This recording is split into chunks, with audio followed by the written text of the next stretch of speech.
Cilacap terkini, Ketua DPRD Kabupaten Cilacap Taufik Nur Hidayat kritik pelaksanaan debat pertama calon bupati dan wakil bupati Cilacap eksklusif program Telusur Pilkada. Ketua DPRD Kabupaten Cilacap Taufik Nur Hidayat berikan catatan khusus pada pelaksanaan debat yang dilaksanakan oleh Komisi Pemilihan Umum Kabupaten Cilacap eksklusif Telusur Pilkada. Kacamata DPRD dan kacamata sebagai melekat menjadi Ketua DPRD. Ya. Saya ketua DPRD ya, tapi kemarin saya hadir sebagai ketua cabang. Tapi intinya kan mata saya tetap sama. Jadi saya ingin menceritakan kemarin, sudah bagus, pasangan sudah bagus, kemudian pendukung penggembiranya bagus, KPU-nya bagus. Tapi kita tingkatkan lebih bagus.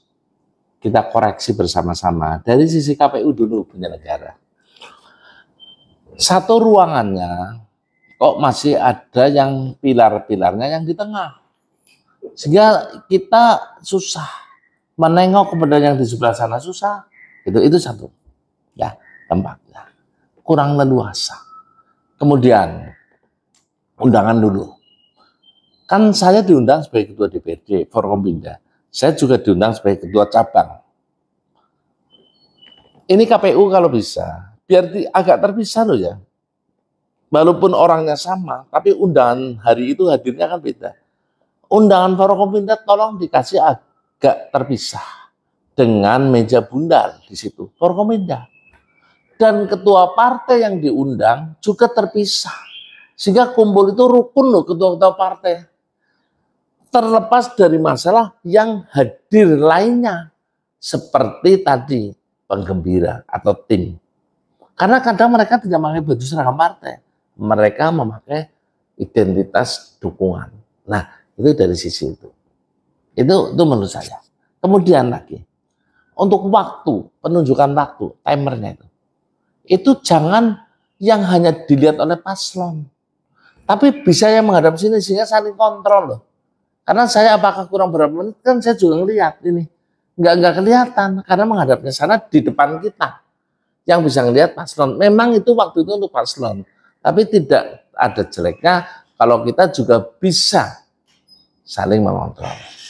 Itu satu. Terus lagi, ini buat KPU ya, buat KPU ya. Buat KPU. Menurut saya tapi. Kemudian moderator ini. Tolong ini.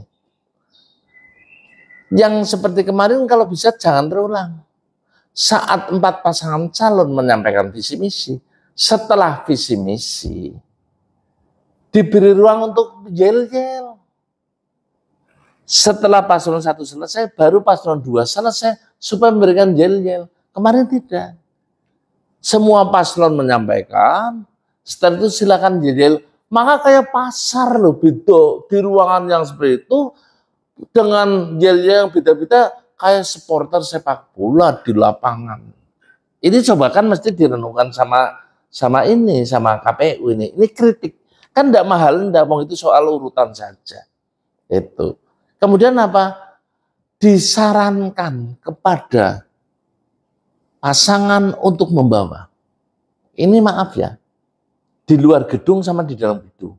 Yang di dalam itu kita membuat suasana riang gembira. Di samping menjadi tontonan, tapi juga tuntunan. Di samping ini ruang gembira menjadi tontonan karena di live dan ada nanti di medsos segala macam, tapi menjadi tuntunan, ada pembelajaran dari sisi debat, dari sisi apa? Dari sisi mereka yel-yel bergembira, sehingga suasana Pilkada Cilacap ternyata bergembira ya. Beda pilihan, tapi mereka tahu bahwa ini kontestasi, lomba, bukan perang. Itu ya. Nah, ini kemarin tak pikir masih terlalu kacau ini. Terlalu kacau yel-yel di dalam. Disarankan yang masuk yel-yelnya yang riang gembira. Biar itu memang asik, kayak menang, lucu loh. Yang melihat juga senang, rakyatnya jadi adem. Itu dari sisi KPUD. Dari sisi peserta sudah bagus. Tapi yang masuk di dalam akan lebih baik, anak-anaknya yang dibawa muda-muda. Dan di sini apa ya, kalau orang Jawa matenteng jangan loh. Gembira saja, gembira. Ketemu happy-happy saja di situ ya. Karena ini lagi adu gagasan menjadi calon bupati dan lagi menyampaikan gagasan. Nanti menilai berapa persen itu pengaruhnya itu soal lain. Tapi penyampaian ini menjadi edukasi dan menjadi janji politik karena saat kita berucap juga akan dicatat oleh malaikat. Nah, jadi yang ini perlu menurut saya yang terakhir di ruang luar dipasang layar, jangan satu. Supaya apa? Yang di luar bukan hanya menunggu, yang di luar juga mengikuti. Itu ya. Kalau ada pasangan 4 pasang calon, ya 4 layar enggak apa-apa, 1 layar enggak apa-apa. Tapi paling tidak yang di luar jangan jadi penonton yang menunggu nanti kejenuhan. Begitu, Pak Sandi. Ya, Pak, dari pandangan Pak Taufik DPRD dari 4 paslon ya. Adu visi misi gagasan yang sesuai dengan LPJMD dan APBD yang ada atau yang tersedia. Ya. Atau orang mengatakan orang mungkin dan sebagainya. Ya. Ini gimana Pak untuk nanti implementasi dengan anggaran yang ada Pak? 4 pasangan ini bocorin dikit ya. Coba baca RPJMD yang berlaku 20 tahun. RPJMD-nya kan sudah kita sahkan di 11 Agustus kemarin. Minta dokumennya ke pemerintah, kalau enggak ke DPRD dikasih, timnya minta, dikasih. Nah, 20 tahun. Sehingga saudara itu nanti mau mengambil 5 tahun itu apa prioritasnya. Nah, setelah itu sampaikan dengan real, dengan kemampuan. Karena PAD kita hanya 30%. 700 miliar lebih lah. Tapi besok banyak. Terus APBD kita 3,7 triliun. Alokasi dana pusat masih mendominasi di semua kabupaten, bukan hanya Cilacap. Dan Cilacap besok ada bagi hasil pajak kendaraan bermotor menjadi 70%, 30%. Itu dalam provinsi kita 70% ada pendapatan lain dan hal lainnya. Coba dilihat proses pelaksanaan yang sudah baik dari bupati yang terdahulu sampai PJ Buninit sampai PJ Pak Kamarudin yang baik-baik diambil, yang perlu dikoreksi dilihat, berikan jalan keluarnya. PAD-nya akan bisa meningkat apabila PAD-nya akan bisa bertambah apabila baik sisi kebocorannya ditutup ataupun meningkatkan dari PAD yang lain. Nah, ini jalan keluar. Pelaksanaannya, besok pembangunannya. Karena apa? Jalan kabupaten yang rusak berapa, SK bupati berapa, panjang berapa. Kalau hari ini boleh dikatakan oleh Pak Ketua kurang 1 triliun itu jalan kabupaten. Cukupkah uang kita 5 tahun? Kan tidak bisa 3 triliun buat jalan semua.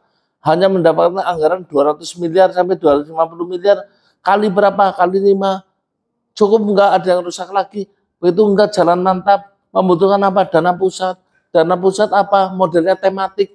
Maka RDTR-nya segera diselesaikan. Karena sudah ada RT RW, belum semua RDTR diselesaikan menjadi perbub. Nah, maka janji-janji dari visi misi ini, jalan keluar ini saatnya menyampaikan supaya rakyatnya teredukasi, tapi dengan yang terukur dan saudara bisa beribadah melalui ide dan gagasan dari calon bupati. Ini besok, debat yang besok, saya minta yang sudah sangat baik, yang sudah berkualitas menjadi lebih berkualitas. Pokoknya semua pasangan calon TOP BGT, tapi yang paling hebat dukunganku. Mana yang dukunganku? Nah, hasilnya nanti kalau nggak pakai ini baru aku ngomong ya. Ya Pak, terakhir Pak, dari Pak Paslon ini mendekati dengan logika implementasi APBD Pak, atau mendekati orang ngawur banget. Artinya besok tanggal 30 baru kelihatan. Kalau kemarin begini ya, apapun mau Pak SBB, Letnan Kolonel, mau Pak Samsul pernah jadi wakil bupati, mau Pak Amaluddin pernah jadi PJ, mau Imam Tobroni dari calon bupati ya, pernah jadi kepala Kementerian Agama.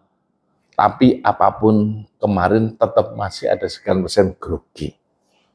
Ya, itu harus dipahami. Yang ngomong saja saya, kalau jadi calon bupati, ya belum tentu bisa ngomong, belum tentu. Ya itu sudah bagus-bagus semua. Nah besok saya lebih mampan, saya yakin lebih mampan. semua tim akan menyodorkan, menyajikan besok gagasannya disampaikan dengan gamblang, mudah dan terukur. Saya yakin itu.